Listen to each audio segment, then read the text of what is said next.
Hello everyone and welcome back to my channel. Today I want to talk about the tariffs that Trump put on Africa yesterday and the whole world.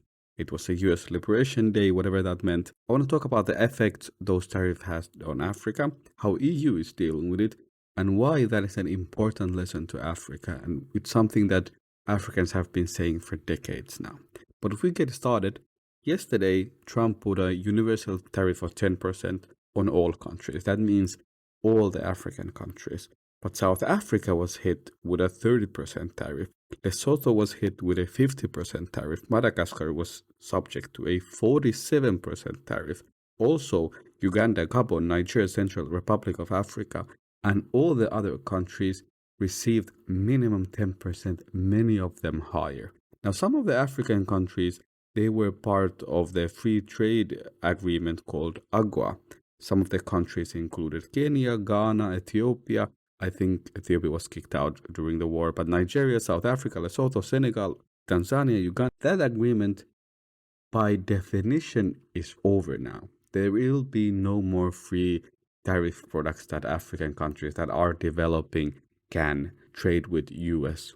Now, as we know from the examples of Rwanda and Ethiopia that were already kicked, some of those trade agreements were done to have political power over Africa. However, there were countries that benefited from it. Kenya has benefited from it. Other countries have benefited from it. So this is the reality of it now. So Africa is going to have to deal with this tariff.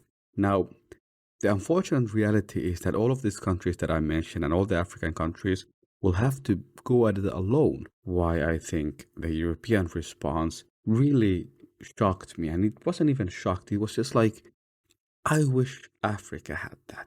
Now, let me show you the response from EU Commissioner von der Leyen. We have the largest single market in the world. We have the strength to negotiate.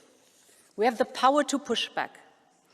And the people of Europe should know that together we will always promote and defend our interests and our values, and together we will always stand up for our Europe. And I think that whatever the Europeans think about EU or whatever, they could be quite proud of that reaction, because at the end of the day, to be able to say that if you attack one of us, it's attack on all of us. To be able to say that we have the largest market in the world, to be able to say that we are going to stand together and endure this, I think that's very powerful. And in Africa, that is exactly what is missing. We've been talking about African free trade agreements and free trade zones for decades and decades and decades. And always the African leaders, they cannot come together and agree on. And even when they do agree on, they always only partly agree on, and they don't uphold the agreement. Because there are African free trade zones. There was one in East Africa. In West Africa they have one. So they already are attempts to do that. One of the things that, for example, we learned from Kenya, I think it was a couple of years ago, the East African trade agreement was supposed to be so that when they negotiate, for example, with EU, with China, with Russia, with US, that they would negotiate trade deals together. Well, soon as Kenyan president was called from Europe to do a trade agreement with EU, he went there alone and he did just Kenya-Europe trade deal. And that kind of things makes no sense. And that is what is missing, some sort of unity. And that is why these tariffs are going to hit us way harder than it's going to hit EU.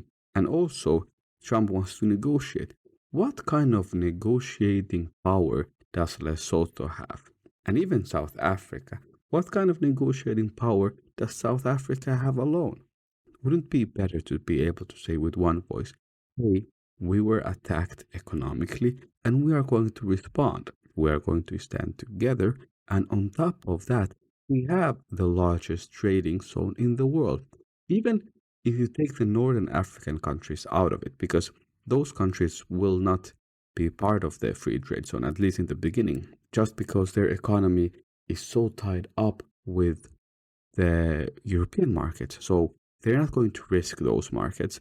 But all the other African countries, if we have a free trade zone, you could say that there's 1 billion consumers here. And I think some of you will think, oh, but those consumers, some of them are poor, or many of them are poor. Well, if you take a look at EU, when they established the European Free Trade Zone, many of the countries, for example, Estonia or the Baltic countries, Romania, many of the countries that have benefited hugely from the free market zone, most of them were poor. So by closing up your markets and by working on together and trading with each other, you can first empower your companies and you can use that as a leverage to get a better trading deals.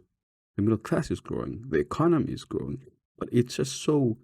But as a one country, all of those are very small, even though if they are growing. But as a together, it would make much more sense. This is the point I wanted to make, and that is all. I'll make another video talking about the direct impacts of this that it will have, for example, on South Africa. South African steel and other economy is going to be hit hard. South Africa is going to be in a bit of a mess. But let's continue the discussion, and thank you all for watching.